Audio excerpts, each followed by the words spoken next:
Definitely felt a bit outcasted my whole life.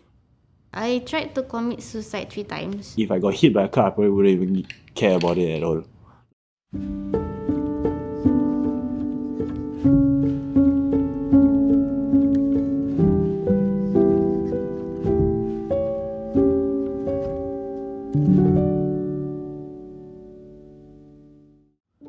When secondary school started making older friends who could help me buy alcohol. So I started drinking a lot during school nights, weekends.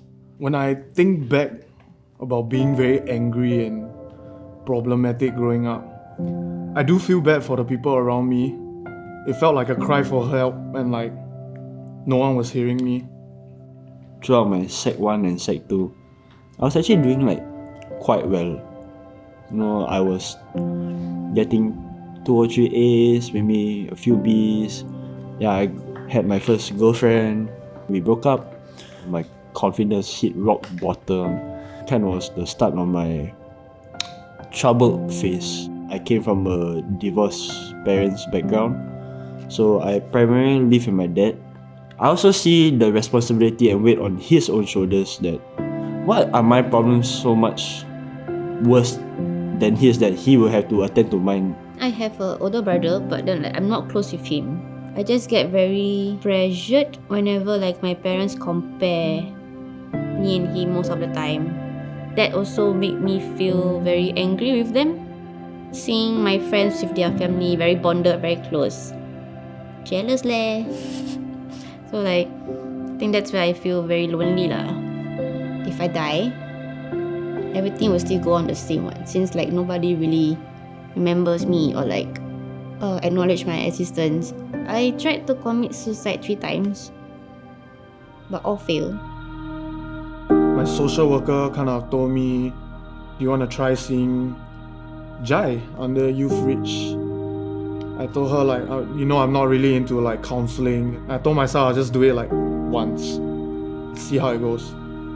It's quite different setting than proper counseling and whatever Boys Town had. Realized I was starting to share things with Jai that I don't even share with anyone. Tampines is one of the sheltered playgrounds there. It was kind of our hangout spot. There was one particular night that I came down and then I see this bunch of random adults in plain clothes. And my first thought was, alamak, undercover police. After that, I slowly met one of them, talked to them, get to know them. He invited me and some of my friends to come down to YouthReach to just hang out, chit chat. Every time we walk through the doors, it really just feels as if I just walked into my grandmother's house like that. There's just that very homely, cozy feel to it. This is the beauty of YouthReach and the youth focus and the staff team that we have there. It's because there is no one-size-fits-all strategy with youth. Because every youth is so unique in terms of their presenting issues, in terms of their desires, in terms of what works for them. Actually, a lot of youth are very similar. They seek for that affirmation, they seek for that trusted adult figure to be accepted for who they are.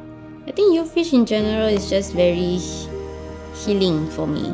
They gave me the support that I needed without me knowing. Initially, I was just there to accompany my friends there for their program. Grace, to me, she's the first person that was able to understand me even without me saying anything. That she understands me just by looking at me. So she knows how to comfort, make me do activities to bring out my emotions. When we see youths struggling, emotionally, mentally, physically, suicidal thoughts, self-harm, dealing with addictions, I always feel that there is always going to be a space where we can do more. But it's really how do we hope for them to really be contributing to the society, to be socially integrated. And that by itself is actually what Boys Town Mission is. I think with Atira, because I've seen her for the better part of 7 years. And then I see the Atira today. It's a person that's not looking at herself as a victim anymore and knowing that it's going to get tough. I'm beyond proud. What gives me joy? Having a coffee in the morning, coming to work. It's just little things, man. Step at a time lah. Want to work towards more programs and stuff with youth. I think that's gonna bring me the most joy in the future. I just want to say I'm thankful for being able to meet the awesome people at YouthReach to give me the second chance in life that I so desperately needed at that point in time.